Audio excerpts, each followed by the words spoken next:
Terima kasih atas kehadirannya. Mudah-mudahan nanti saya disampaikan bermanfaat untuk kita semuanya dan minimal untuk menambah amalan-amalan kita.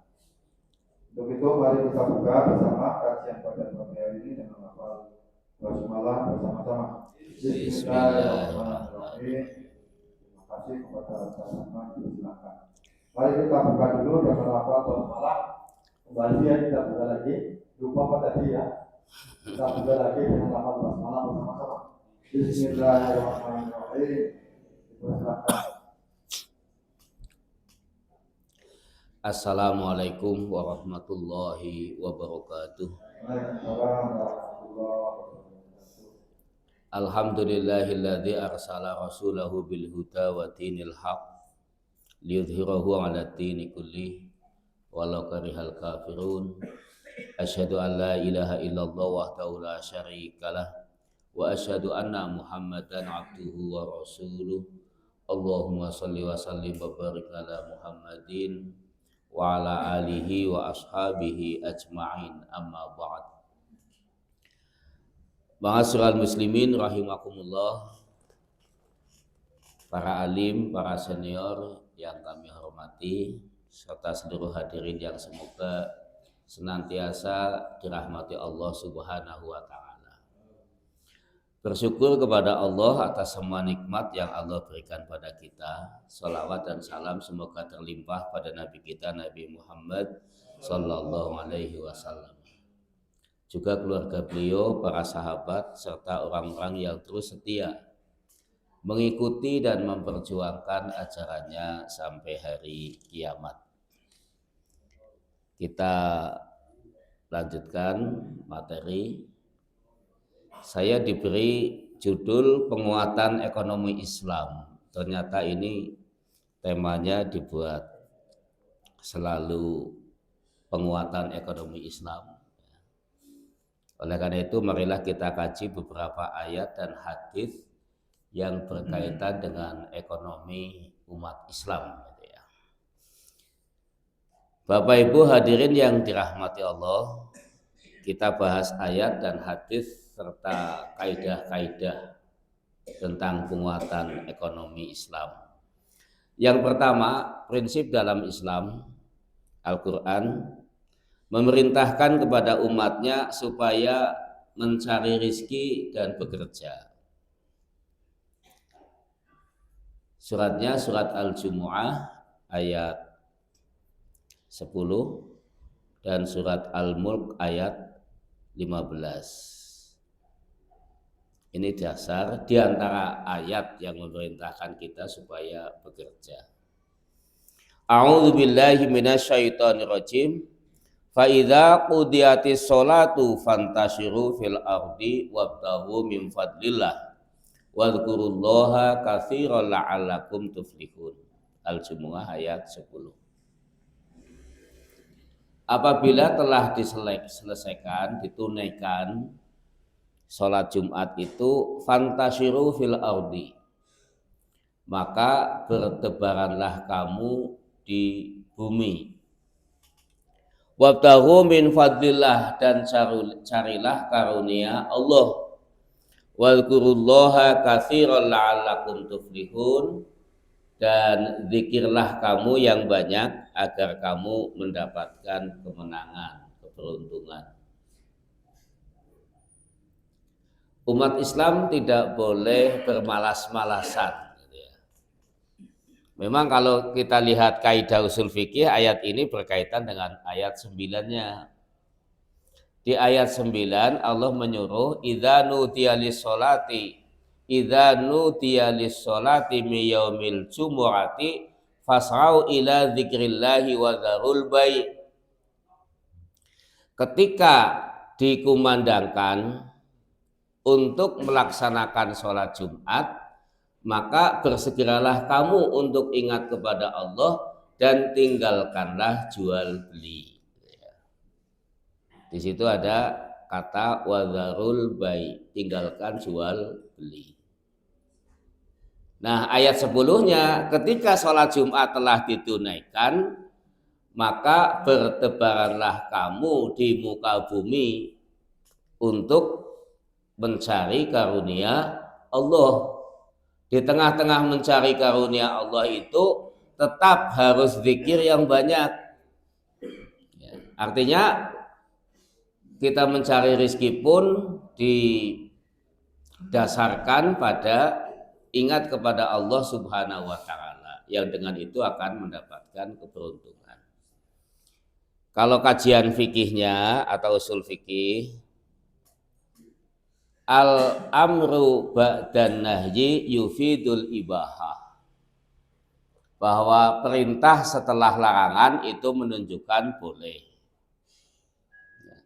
Ayat 10 menyuruh kita bertebaran di muka bumi untuk mencari karunia Allah, itu perintah, bentuknya perintah. Fantashiru fil ardi, menggunakan fi'il amar, kata kerja perintah. Yang ayat 9-nya wadharul bai, tinggalkan jual beli.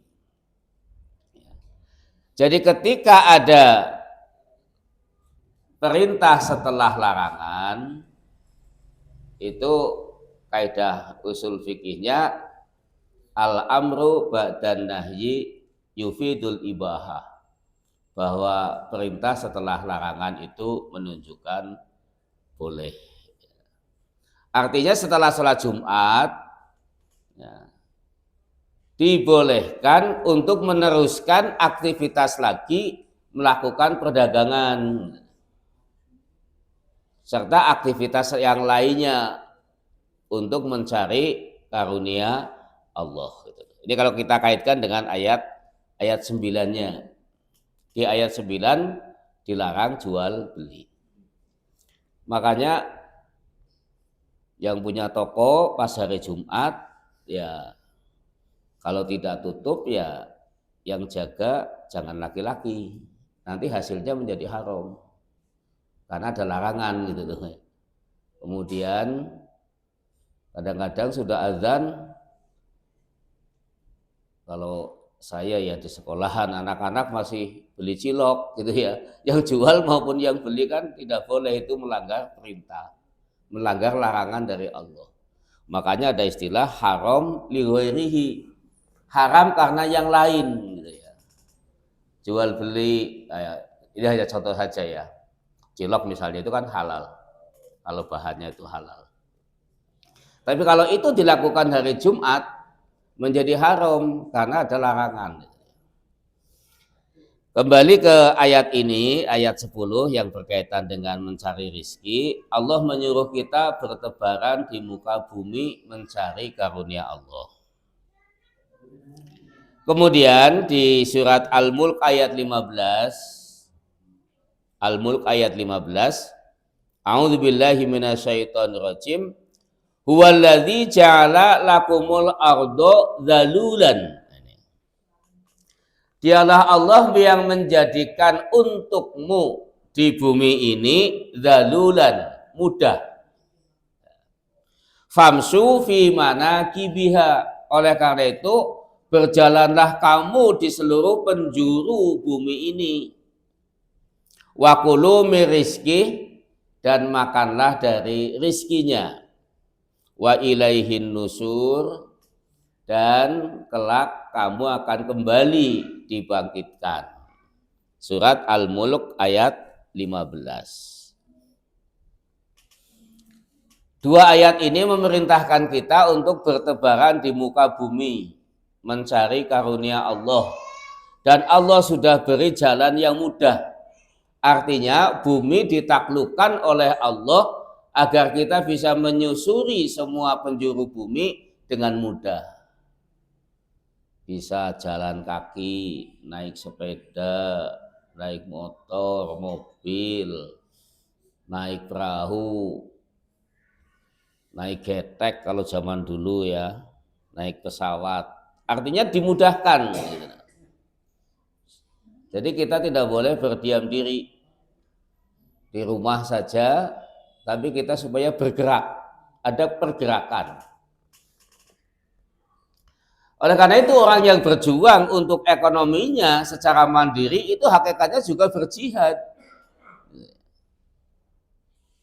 Selama ini kan kita pengertiannya jihad itu perang gitu ya. Perang itu ya bagian dari jihad. Tapi membangun ekonomi itu juga jihad.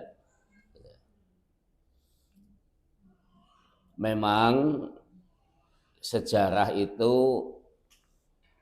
penekanannya macam-macam ya. Dulu ketika Kiai Haji Ahmad Dahlan mendirikan, penekanannya pendidikan, kemudian rumah sakit, gitu ya. Dan ini berkembang, alhamdulillah.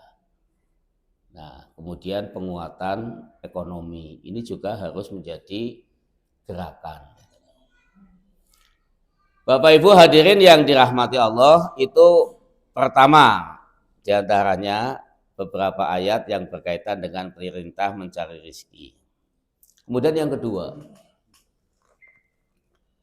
larangan untuk menimbun harta. Jadi harta itu tidak boleh ditumpuk, ditimbun tanpa memberikan manfaat. Kemudian juga larangan riba. Kita simak surat At-Taubah ayat 34. A'udzubillahi minasyaitonirrajim. Walladzina yaknizuna adz-dzahaba wal fiddata. Dan orang-orang yang menimbun emas dan perak, wala yunfiqunaha fi sabilillahi, dan tidak menginfakkannya di jalan Allah, fabashirhum bi'adzabin alim, maka berilah kabar gembira dengan azab yang pedih. Ini kalimat yang sarkasme ya. Berilah kabar gembira kok dengan azab yang pedih.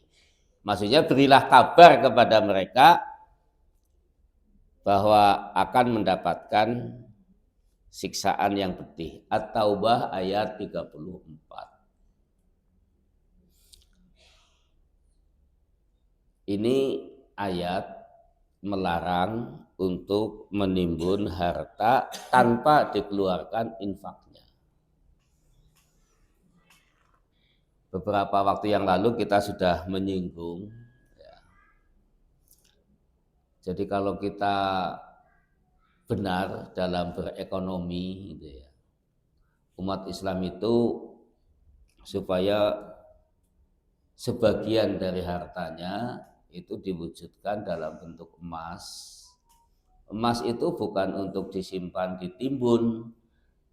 Emas yang kita miliki itu setiap tahunnya dikeluarkan zakat. Jadi ada putaran.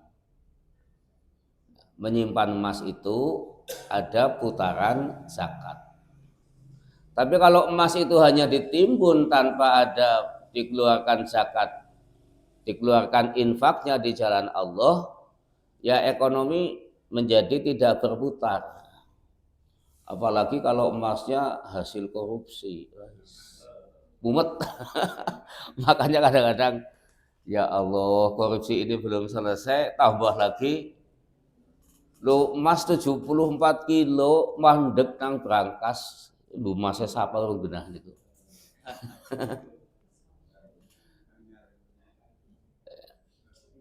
Belum jelas itu emasnya siapa gitu ya. 74 kilo. Angger segramnya 3 juta wis pirang miliar. Subhanallah. Wong mencari harta yang dibelikan emas ditimbun saja nggak boleh. Lah pamane nganu jangan menggunakan kata nyolong kayaknya kasar temen ya, tapi gumletek ya. Nah, menghasilkan kerja keras kemudian dibelikan emas ditimbun itu tidak boleh. Ya, pemandang nyolong. Kalau tidak dikeluarkan infaknya. Karena apa? Dunia ini menjadi sepi, tidak ada pergerakan gitu loh.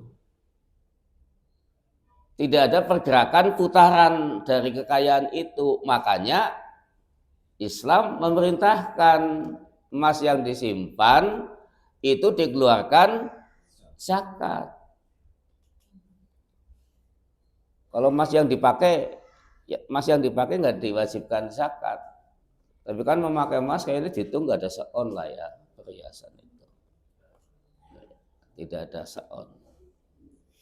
Nah ini intinya Islam itu mengajarkan kepada umatnya, kepada manusia, jangan sampai ada barang yang tidak bergerak, ya, emas maupun perak. Seandainya disimpan menjadi harta yang berharga, setiap tahunnya itu harus dikeluarkan 2,5%. Kemarin sudah kita bahas. Loh kalau punya emas katakan 85 gram atau 1 on setiap tahunnya dikeluarkan 2,5%, nanti habis Pak. Orang bisa menyimpan emas itu kan berarti punya uang, ya nggak akan habis. Gitu loh. Tetapi akan terus mendapatkan pahala setiap tahunnya dikeluarkan. Dari kekayaan yang lain dia bisa beli emas lagi, tapi terus berputar, tidak berhenti di brankas. Ini penguatan ekonomi Islam. Allah sudah memperingatkan kepada kita At-Taubah ayat 34.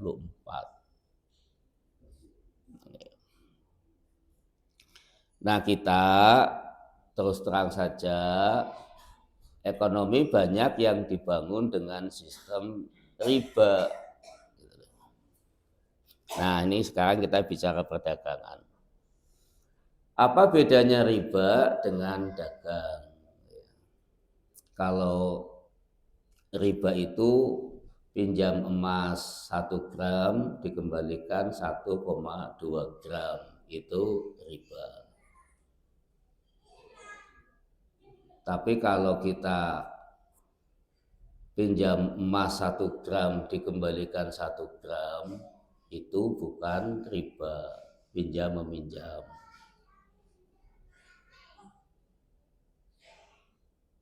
Kemudian membeli emas 1 gram 2 juta, setelah 1 tahun dijual menjadi 1 gram 3 juta, berarti selisihnya itu adalah keuntungan. Ya, jual beli.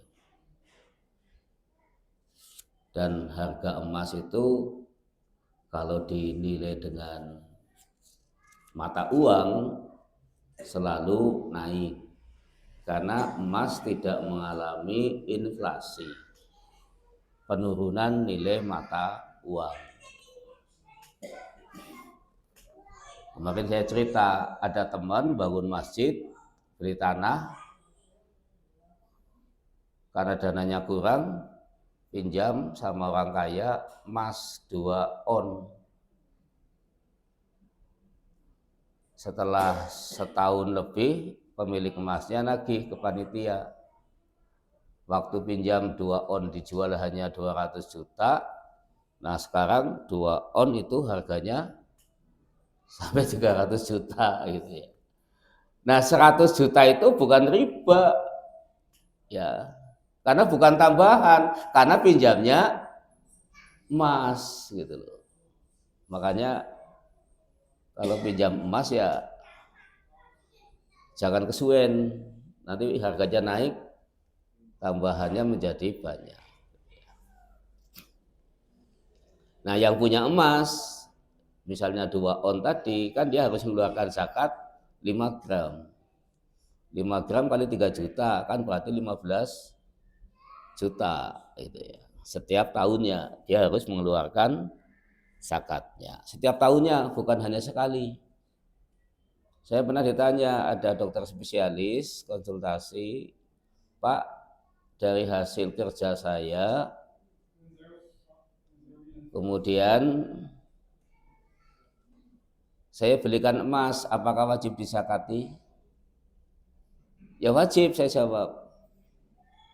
Kemudian dia mengatakan, Pak, tapi ketika saya beli emas itu dari hasil kerja saya sudah saya zakati profesi 2,5%. Ya 2,5% itu adalah zakat ketika berprofesi.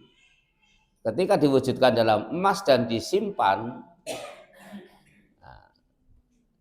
kemudian jumlahnya mencapai 1 nisab dan dimiliki 1 tahun, ya kena zakat 2,5%. Bapak Ibu hadirin yang dirahmati Allah, bedanya jual beli dengan riba. Orang pinjam 1 juta, kemudian kembali menjadi 1.200.000, maka yang 200 itu adalah riba. Bapak Ibu jualan HP, belinya 1 juta, dijual 1,2 juta. Yang 200 itu namanya laba, keuntungan. Orang awam akan mengatakan, loh ya pada baik Pak, ada tambahan 200. Nah, disinilah bisa disimak Quran surat Al-Baqarah ayat 275. Qalu, mereka mengatakan, innamal bay'u mislu riba. Yang namanya jual beli itu ya seperti riba, sama dengan riba. Mereka mengatakan begitu. Oh tidak. Wa ahallallahu al-bai'a wa harrama riba. Allah itu menghalalkan jual beli dan mengharamkan riba. Makanya kalau kita bermain dalam bidang keuangan, akadnya itu bukan pinjam meminjam, tapi jual beli. Pak, saya kepengen beli HP tapi belum punya uang, misalnya. Terus saya pinjami uang untuk beli HP. Nah, kalau dipinjami itu menjadi riba. Kamu kepengen HP apa misalnya? Oh, saya pengen HP yang inilah, kira-kira harganya 2 juta. Nah, kemudian yang punya uang, ini saya belikan HP harga 2 juta. Mau dibayar kontan apa dicicil boleh. HP-nya tipenya ini. Nah, orang yang punya uang, dia membeli HP atau kulakane gitu ya. Modalnya 1,5 juta. Dapat tambahan 500. Itu namanya keuntungan. Ada yang mengkritik BMT, kemudian Bank Syariah.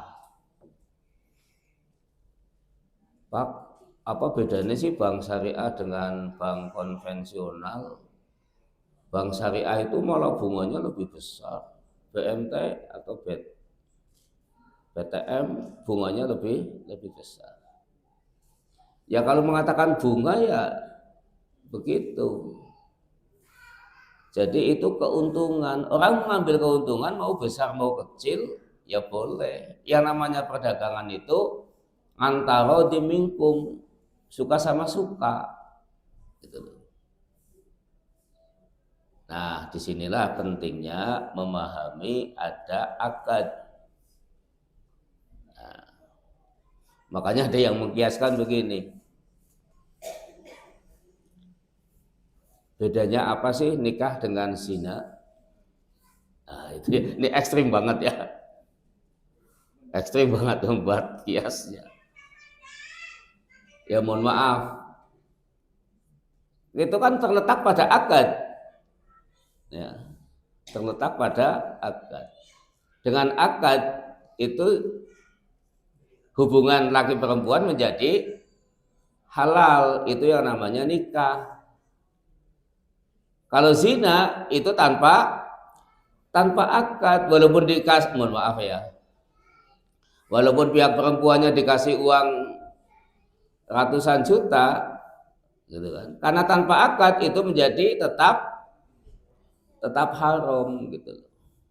Jadi jangan sepelekan akad gitu ya. Karena transaksi itu adalah rukunnya ada akad gitu loh. Termasuk jual beli, pinjam meminjam dan sebagainya. Nanti berkaitan dengan keberkahan.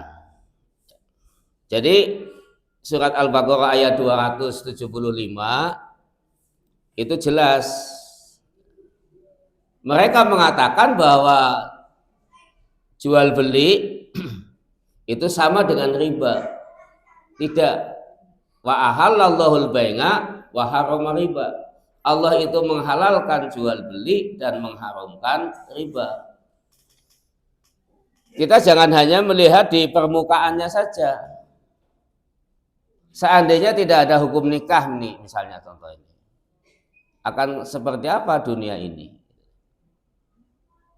Seandainya tidak ada jual beli, orang hanya melakukan dengan riba, putaran ekonomi nggak jalan.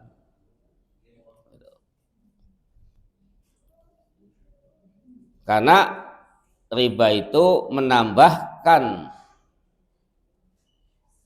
dari apa yang ia pinjam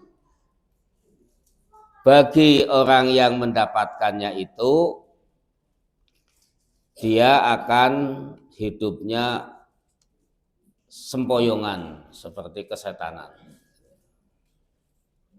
Sementara orang yang memberikannya itu tidak akan menambah harta manusia, tetapi orang yang memberikannya itu melalui riba tidak akan menambah harta bagi manusia. Intinya tidak ada manfaatnya di sisi Allah, berbeda dengan zakat. Itu bisa disimak nanti di surat Ar-Rum ayat 39. Surat Ar-Rum ayat 39. Nanti kita bahas lagi sampai sana. Nah, sekarang yang ketiga, zakat infak untuk pemerataan atau agar harta itu berputar.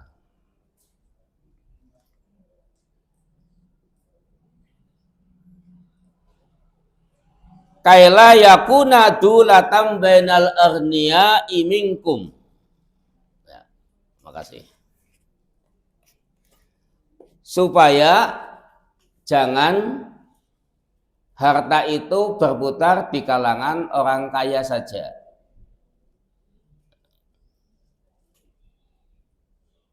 Supaya diputar. Nah, putarannya melalui apa? Melalui zakat. Melalui infak. Jadi orang kaya itu boleh, orang memiliki harta itu boleh, tapi harus ada putaran. Putarannya dengan zakat, dengan infak. Zakat itu tertentu bilangannya, waktunya.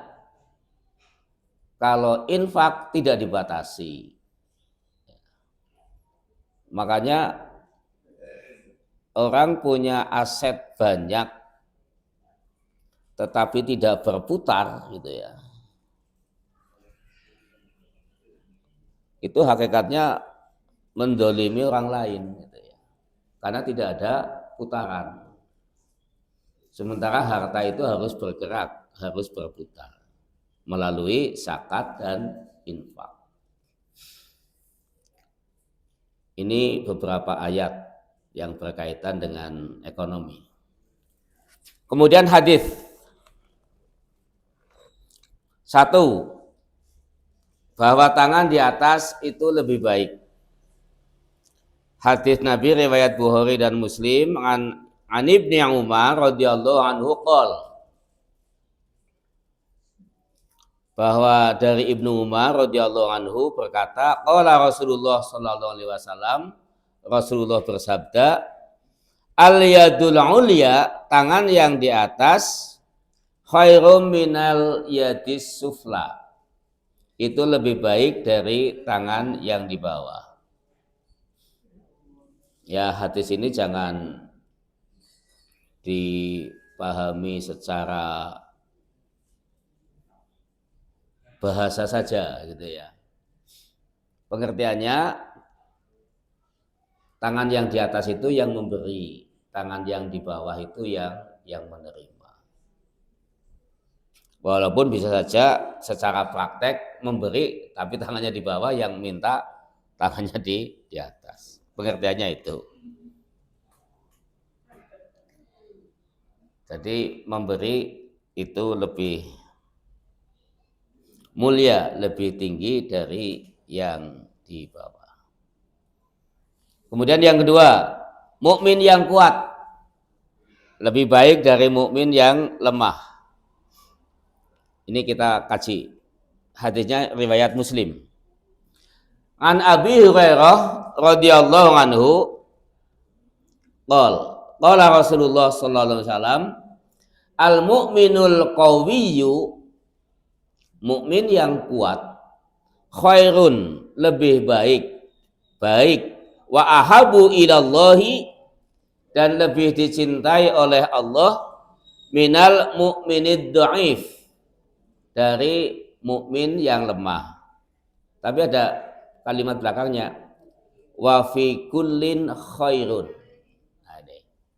Wa fi kullin khairun. Dan tiap-tiap itu semuanya, keduanya ada baiknya juga. Jadi hadis ini menjelaskan mukmin yang kuat itu baik dan lebih dicintai oleh Allah dari mukmin yang lemah. Tapi yang lemah nggak usah kecil hati. Hadis ini kan mendorong agar kita kuat. Wa fi kullin khair. Tapi tiap-tiap, baik yang kuat maupun yang lemah, di situ juga ada kebaikan. Nah, penjelasannya bagaimana?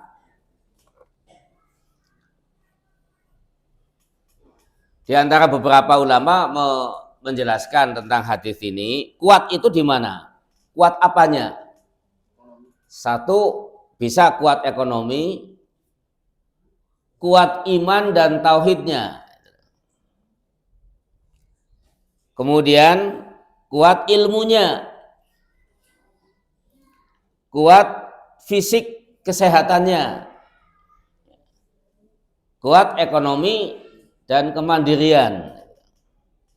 Jadi ada 4, kuat iman dan tauhid, kemudian kuat ilmunya, kuat fisiknya, kemudian kuat ekonominya.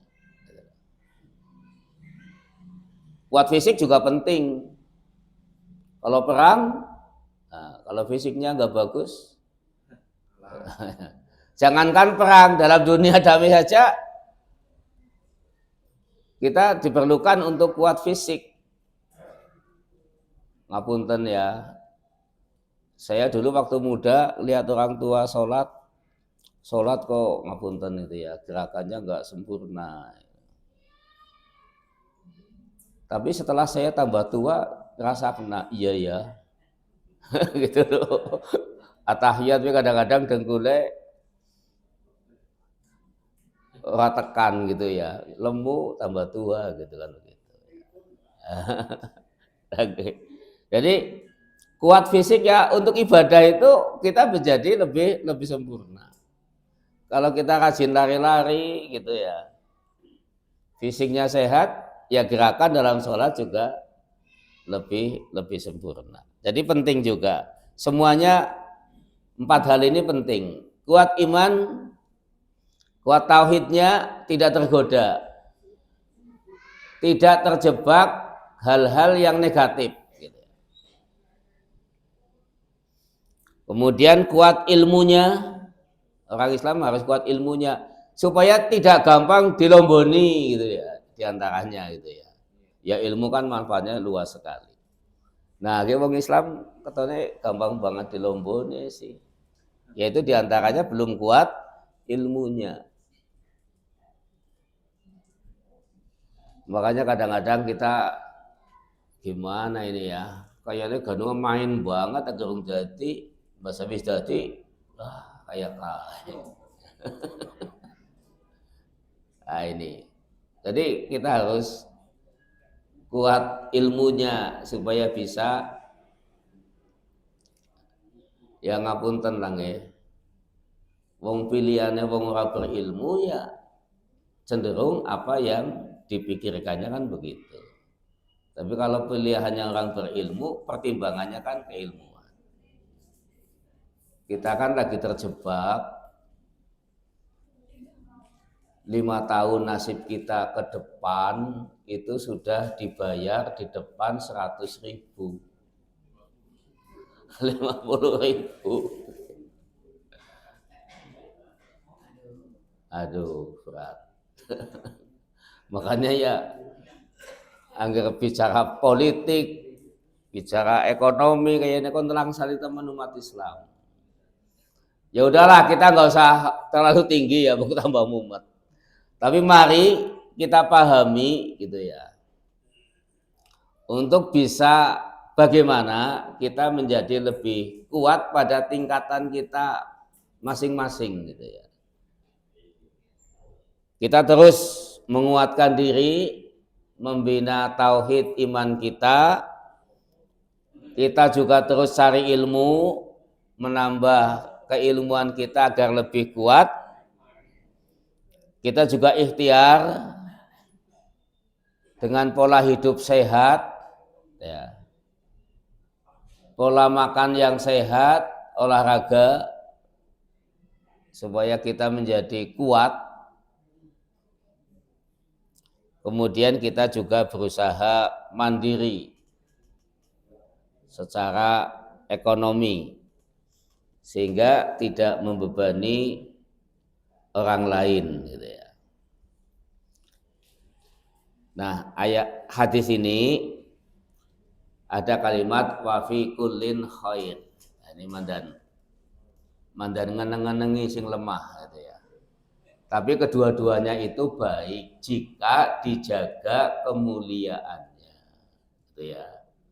Bukan berarti orang yang kaya, yang kuat itu mesti lebih baik dan dicintai oleh Allah gitu ya. Atau yang lemah, yang miskin itu menjadi tidak bisa lebih baik. Bisa saja ketika dia lemah tapi dia menjaga diri dari hal-hal yang dilarang oleh Allah Subhanahu wa taala, bisa saja dia menjadi lebih mulia, lebih dicintai oleh Allah daripada yang kaya itu tidak disakati, malah dapatnya juga hasil korupsi gitu ya, hasil mengambil harta orang lain. Ini hadis ini menguatkan pada kita bukan saja pengertiannya kuat tanpa memperhatikan akhlak gitu ya. Kuat yang didasarkan pada akhlak. Yang ketiga, hadis yang supaya kita memahaminya, kenapa kita supaya berusaha, bekerja keras, perdagangan gitu ya. Ada hadis yang diriwayatkan oleh Ahmad. 9 dari 10 pintu rizki itu ada di perdagangan. Hadisnya berbunyi, ngan Mi'sar radhiyallahu anhu, dari Mi'sar qala, ia berkata, sami'tu Rasulullah sallallahu alaihi wasallam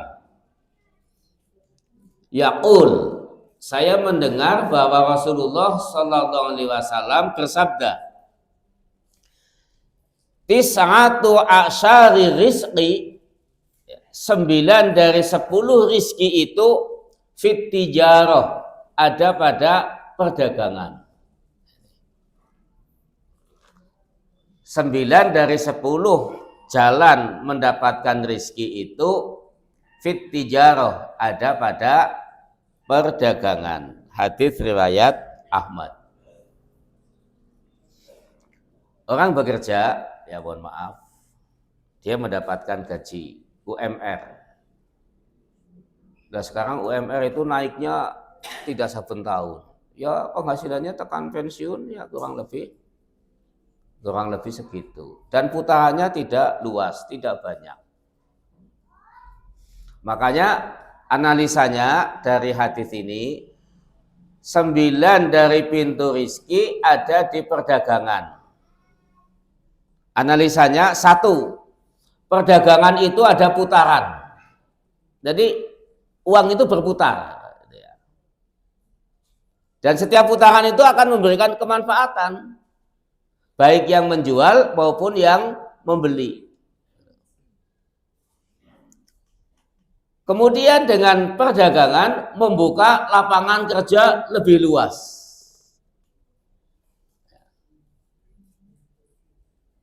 Ini pentingnya perdagangan.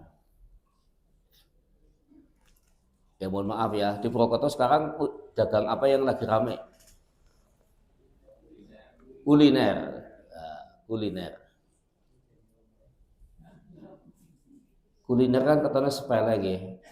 Adol kopi, ya, adol makanan, jual kopi. Itu melibatkan tenaga kerja yang banyak sekali. Yang dekat daerah sini, Pasar Manis, pusat kuliner ya, yang ramai apa? Sudut kopi. Itu yang kerja berapa? Kemudian ada lagi bakso Jimpang, sop buntut. Ke timur depan mebel ada kedai Budiman. Budiman ramai apa enggak? Ramai. Itu tenaga kerjanya berapa? 16 orang. 24 jam. Yang punya siapa? Ownernya. Anaknya yang lagi ngomong. Bukan promosi gitu ya. Saya kaget, buka gede, berapa tenaga kerjanya? 16 Pak. Pertama buka langsung 16. Iya, 24 jam dibagi 3 shift. Ya Alhamdulillah, berjalan. Nah, Bapak Ibu hadirin yang dirahmati Allah. Jadi dengan perdagangan itu membuka lapangan kerja yang banyak. Di situ ada perputaran, gitu loh. Coba kalau misalnya 16-15 orang, misal ya, bayarannya UMR atau berapa gitu ya, katakan 2 juta. Ada putaran ekonomi di situ, di antara tenaga kerja 30 juta. Nah, dari 16 orang uang putaran itu berputar di keluarganya. Nah, kalau satu kedai saja atau satu warung atau satu kuliner ya, karyawannya banyak, itu putaran ekonomi akan semakin baik. Dan ini akan mengundang orang-orang dari luar ke Purwokerto. Makanya Purwokerto sekarang viral sekali. Nah, maka orang-orang dari luar ke Purwokerto itu juga membawa uang. Terjadilah perdagangan. Ini konteksnya perdagangan itu ya. Dari hadis tadi. Nah, nanti akan berputar. Makanya Bapak Ibu hadirin yang dirahmati Allah,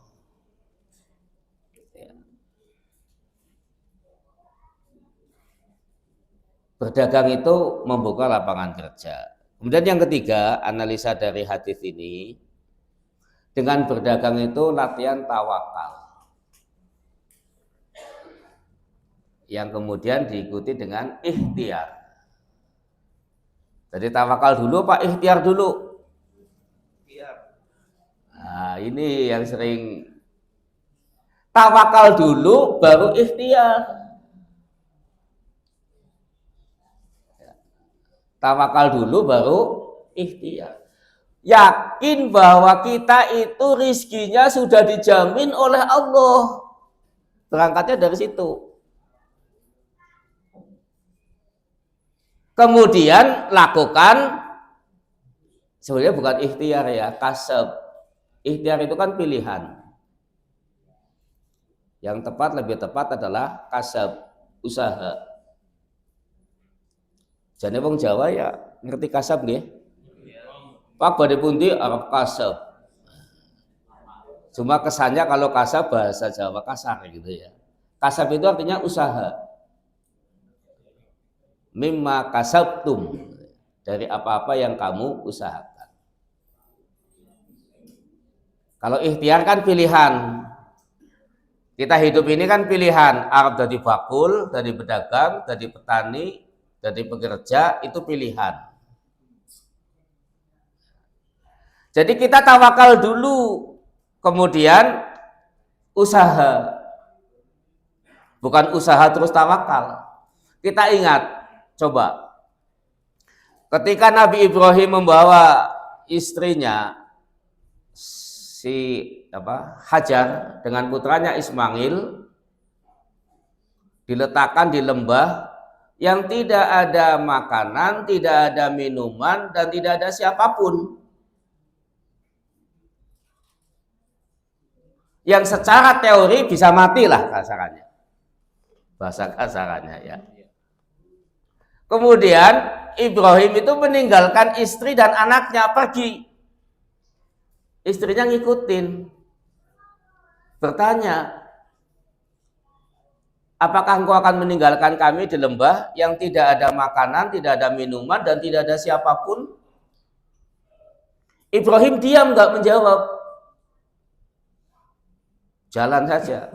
Istrinya mengulangi lagi, apakah engkau akan meninggalkan kami di lembah yang tidak ada makanan, tidak ada minuman, dan tidak ada siapapun? Ibrahim tidak jawab. Sampai diulangi 3 kali pertanyaan itu. Nah, yang ketiga pun tidak dijawab. Kemudian istrinya pertanyaannya diubah. Pertanyaannya diubah. Apakah ini perintah Allah? Nah, ketika istri bertanya dengan kata itu, Ibrahim menjawab, "Na'am, iya." Maka Hajar pun kemudian, oh kalau begitu Allah tidak akan menyanyiakan kami. Ibrahim pergi, Hajar sudah tidak ada ketakutan lagi. Kenapa? Itu perintah Allah, tawakal di situ. Nah, tawakal di situ. Mulai Bu, angger bapaknya ditakoni kok meneng. Pak, Arab kondangan apa ora? Oh meneng bae. Takoni ping pindho, Pak kondangan apa ora? Oh meneng bae. Kowe genah ora ndek duwe. Tapi saking bingunge dadi meneng gitu. Kowe saking bingung. Kowe ya takone ganti, ayo Pak kondangan ki nyung ana duit kok. Ya ayo itu. Mulane ibu-ibu angger nganti bapak iki meneng bae ku jenengan wis saking bingung. Jan bingunge wong lanang ki meneng. Tapi mohon maaf ya, aja seneng deleng tali yang lagi bingung. Mohon maaf.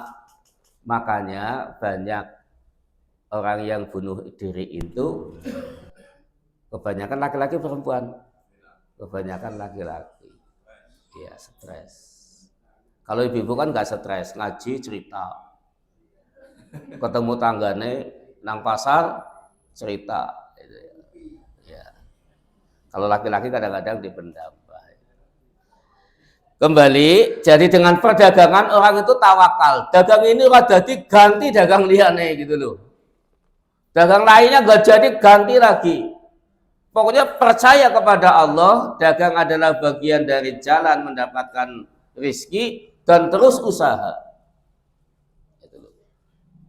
Burung yang pagi-pagi kelaparan, ya, terbang, bu mengendi, sore pulang dalam keadaan kenyang. Wong manuk betiwai rezeki nang Gusti Allah apa maning wong menungsa sing seneng gedene. Pokoke metu kang omah esuk-esuk. Dodol apa urung dadi ganti maning. Ini analisa dari 9 jalan rizki, dari 10 itu adalah perdagangan. Kemudian sunnah Nabi ya, bahwa Nabi itu berdagang. Kemudian sahabat juga melakukan perdagangan. Yang terkenal ada Utsman bin Affan yang sumurnya sampai sekarang masih ya, wakaf sumurnya itu karena pandainya berdagang. Ada Abdurrahman bin Auf yang sangat terkenal, sahabat muhajirin yang pindah ke Madinah, ditawari apa-apa tidak mau, ditawari harta nggak mau, ya dia hanya minta ditunjukkan di sini pasarnya di mana. Artinya berdagang itu adalah perbuatan yang mulia yang dilaksanakan oleh Nabi, menjadi kepercayaannya Khadijah, kemudian berdagang, dan kemudian para sahabat juga banyak yang berdagang. Nah tentu 9 jalan untuk mendapatkan rizki dari perdagangan itu Islam juga mengatur perdagangan. Ini sudah jam 7 ya. Kita lanjutkan di waktu yang akan datang. Mudah-mudahan bermanfaat dan mohon maaf apabila ada kesalahan dan kekurangannya. Billahi taufiq wal hidayah. Wassalamualaikum warahmatullahi wabarakatuh. Terima kasih Ustaz Samihan yang telah menyampaikan kajian pagi ini, materi yang berkaitan dengan ekonomi syariah ataupun usaha yang dibiayai oleh Allah Subhanahu wa Ta'ala. Jadi intinya mari kita ini ya memang kita mendidik anak cucu kita tidak mesti harus disekolahkan dan juga tidak harus untuk menjadi pegawai. Ya, kadang-kadang kan kalau orang dulu sekolah komputer mau jadi pegawai, jadi insinyur, jadi apa, kan? Tapi ternyata itu tadi bahwa kesempatan rezeki lebih banyak di dunia usaha ketimbang menjadi pegawai negeri. Tadi sudah sedikit disinggung, ya namanya pegawai gaji seton. Dulu saya pernah ngaji, baliknya ekstrim sekali. Bahasanya begini, pokoknya kepengen sugih kan jadi pegawai, jadi pedagang. Akhirnya gimana? Jadi pegawai itu kalau sugih, kalau nyolong gitu. Itu kan ekstrim banget itu ya. Itu bener apa enggaknya nggak tahu itu ya. Nyatanya sekarang ya jadi pegawai, nyambi nyolong ya sugih gitu ya. Apa iya sih? Maka jadi anak pegawai kan jadi sugih kan berwarisan gitu ya. Jadi kalau ada pegawai kok sugih, dia punya warisan itu ya ternyata. Tapi itu ya bisa benar, bisa salah. Tetapi Rasul sudah mengajarkan agar kita kalau kepengen banyak rezekinya ya berdagang itu ya. Karena 10 pintu 9 untuk para pedagang. Itu adalah apa bae lah. Wong nang pasar be ana sing dodol sapi ya. Ana sing dodol labak gitu ya. Mangkat jan sekang ngomong enggak apa-apa bali gawe duit.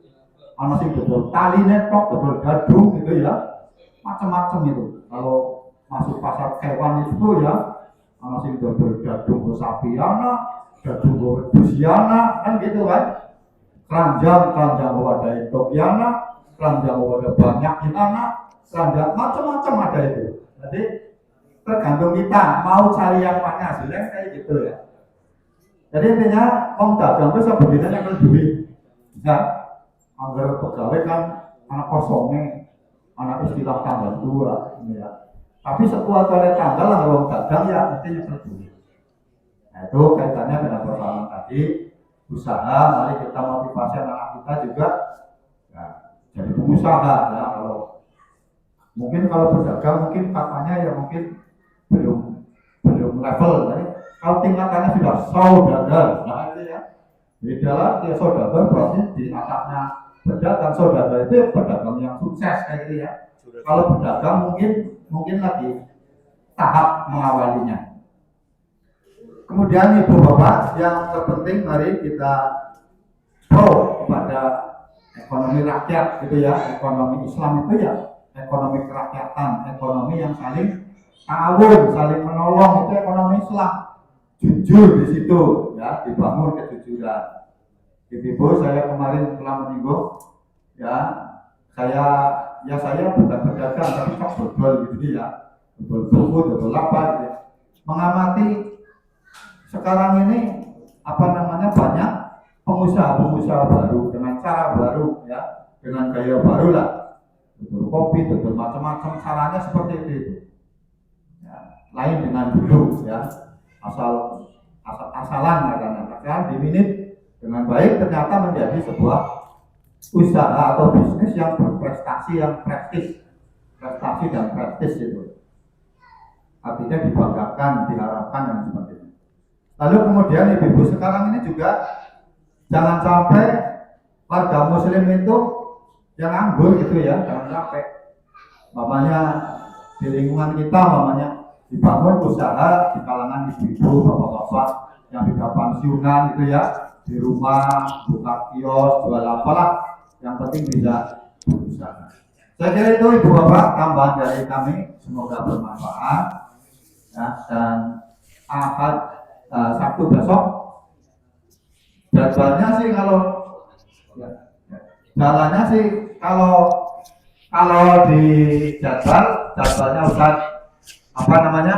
Ustaz Abdullah ya Mahua, tapi beliau masih dalam masa istirahat karena baru sakit ya. Besok mudah-mudahan kita carikan gantinya ya. Ini ada Mas Muslimun ya, putranya yang pulang dari Mesir gitu ya. Kalau bisa besok untuk mengajukannya, menyampaikan pengalaman selama berada di Mesir dan juga ilmunya, barangkali nanti bisa menjadi motivasi pada kita. Putra putri atau cucu ibu bapak juga bisa belajar di Mesir gitu ya. Nanti mungkin punya pengalaman bisa diceritakan. Saya kira itu ibu bapak, mari kita akhiri dengan hafal hamdalah bersama-sama. Alhamdulillahirabbil alamin. Assalamualaikum warahmatullahi wabarakatuh.